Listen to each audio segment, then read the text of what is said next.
Star Trek aliens. So much variety. So incredible. I've got favorites. So do you. But which are the best?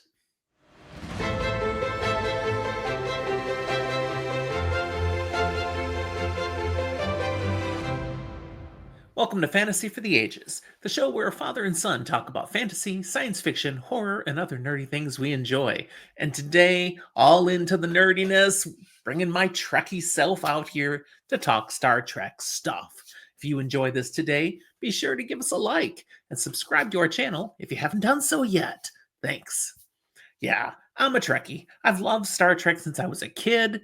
I wasn't alive for the original series initial run, but I was watching really quickly in syndication, all those reruns, and the original cartoon versions. This was my jam as a kid. And it had so much going for it that anyone would enjoy: adventure, danger, humor, even emotion and sorrow. Everything that makes for a great story, Star Trek's got it in spades. They just deliver again and again. And that includes how it delivers the aliens. So creative with what they came up with over the years. From the ridiculous hilarity of the Ferengi, to the complicated morality of the Telosians, to the tragic circumstance of the Binars, and on and on and on. And who could ever forget the Tribbles? Am I right? But today, I've got a top 10 list for you, my ranked list of the top 10 alien encounters of Star Trek. These are the species that, when the Federation first encounters them, the impact is profound. The effects, long-lasting. The ramifications trickling down over the years. Before I get into that 10 list, though, I got two honorable mentions. Ones that are profoundly impactful, but don't quite make the top 10. Yet I want to mention them. Number one, my first honorable mention goes to the Jem'Hadar. Featured on Deep Space Nine, these genetically engineered soldiers, bred for obedience, are just tragic. They reflect the horrors of dehumanization, and they raise profound questions of free will. They're also done really, really well on the show. The first time we see the Jem'Hadar is on Deep Space Nine, the episode called The Jem'Hadar. That's season 2, episode 26. My other honorable mention are the Andorians. Now, the Andorians are those blue-skinned, antennaed species known for their warrior culture, fierce loyalty, and distrust of Vulcans. They're one of the earliest characters, aliens that we get to see in Star Trek. They played a key role as founding members of the United Federation of Planets and are prominently featured, therefore, in Star Trek Enterprise. They were also a favorite alien species of my son, as this father was raising him right with Star Trek, and there's Zach off in preschool, and he's telling his teacher all about the Andorians. She literally brings this up in a parent-teacher conference, and how he just really loved those blue ones. So it needed a mention. There you go. The Andorians first appear in the original series, Season 2, Episode 10, Journey to Babel. But now, the top 10, the ones that really have the impact and clout and deserve to be mentioned. How many of these will you agree with? Hopefully, you remember them all. Might have to pull your Trekkie card otherwise. Number 10 is the crystalline entity. A vast, beautiful, but deadly being that consumes all life on a planet. This creature raises ethical questions about sentience and survival. First appearing in Star Trek: The Next Generation, Season 1, Episode 13, Data Lore. Number 9 on my list is Armus, the living embodiment of evil who kills Tasha Yar. An unforgettable, nihilistic entity unlike anything seen in Star Trek before or since. And we lost Tasha Yar. It was sad to see that character go. One and only appearance of Armus, thank goodness, because we don't want any more Armus around. But this was on The Next Generation, Season 1, Episode 23, Skin of Evil. Number 8, Species 8472. Do you remember this one? An even more terrifying enemy than the Borg. Immune to assimilation, originating from fluidic space, they presented a truly alien biology and intent. They go on to be one of the major dangers on Star Trek Voyager. So much so that the Voyager crew ends up working cooperatively with the Borg to try to hold off Species 8472. These guys, bad stuff. Glad they're way out in the Delta Quadrant. Of course, they're driven because of their vast superiority to want to eliminate all life in the entire Milky Way. Yeah, bad news. First appeared in season 3, episode 26 of Voyager, which is Scorpion, part 1. Number 7, the Prophets. These are those wormhole aliens featured in Deep Space Nine. They exist outside of time and our space. They live in a wormhole. Their non-linear perception of reality and their role as the Bajoran gods shape Deep Space Nine's entire spiritual and political framework. It's part of what gives this show of Star Trek a very different flavor from anything else.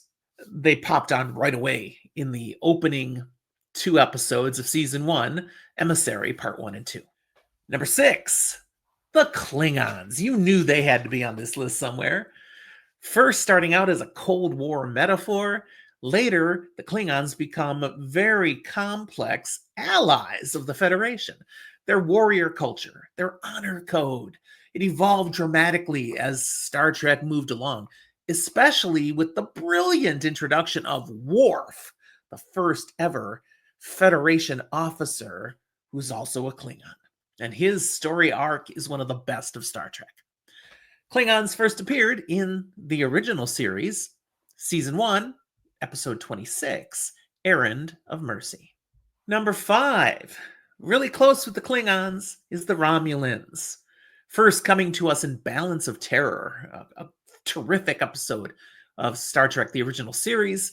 This was a tense submarine-style episode, and we first learn about this secretive Romulan star empire and their shared ancestry with the Vulcans. And then they return to the screen of Star Trek in the epic season 1 finale of The Next Generation, where after this long period of isolation, they return in a supercharged version and go on to play a considerably enhanced role throughout The Next Generation, Deep Space Nine, Voyager, even Star Trek Picard. Yeah, the Romulans. Whew. And of course, they've had an impact on the big picture films. But yeah, that first episode from the original series was Balance of Terror, Season 1, Episode 14. Number 4 on the top 10 are the Vulcans. First seen in the original pilot, The Cage, even though that was never broadcast just as is, they officially show up first in The Man Trap, Season 1, Episode 1, because Spock. They're known for their logic versus emotion duality. Most of them hide it a little better than Spock does, being half human and all. Vulcans have become iconic. I mean, you do this, everybody knows what you're talking about. The Vulcans shape the Federation culture and its ethos.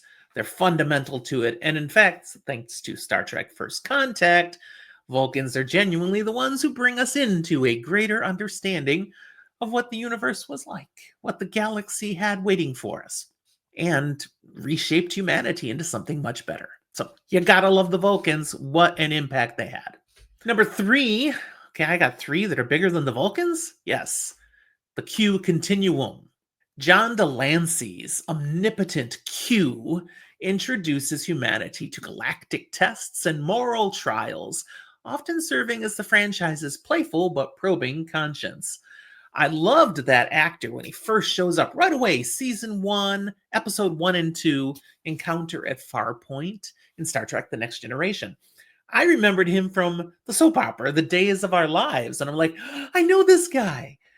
But he's so much better as a Q. He gives great structure to the entire Star Trek The Next Generation series. He's like a through point.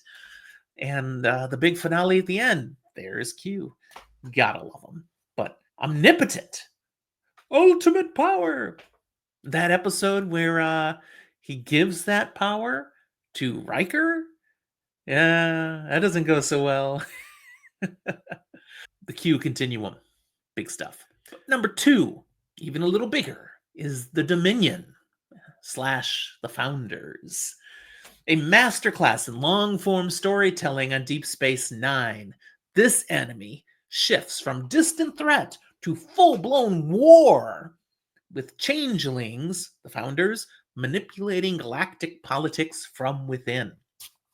This was an incredible storyline, fundamental to Deep Space Nine, and doesn't even get started until season 3, episode 1, although the Dominion is mentioned in season 2, but we really get going in season 3.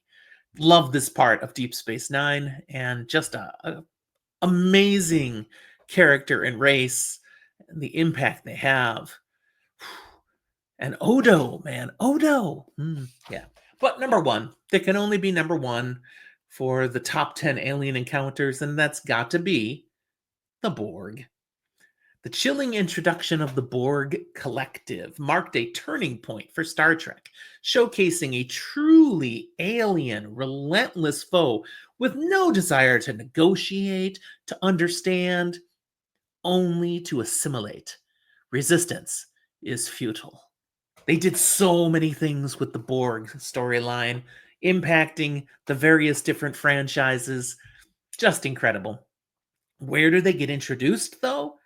It's The Next Generation, Season 2, Episode 16, Q Who. And that's what I have for you today. Really enjoyed thinking back about all the amazing aliens. And there are plenty others. Someone else puts a list together, it's going to have a different top 10. It'll probably still have the Borg as number one, but how do you pick from all these others? I'd love to hear your thoughts. Who might you have put on the top 10 that I didn't recall or chose against? Which ones of these do you definitely love? Which ones are you like, Jim, are you kidding? That one's crap. Get it out of here. Let me know. Put your thoughts in the comment box. I will read. I will reply. Look down in the show notes for other ways you can connect with Zach and I. We've got our Discord server invitation there, our social media links, even our email. And we have a Patreon page. Thank you to our Patreon supporters. We super appreciate your monthly contributions that help us keep this coming out. All right, that's all I have then. Live long and prosper. We'll talk to you next time.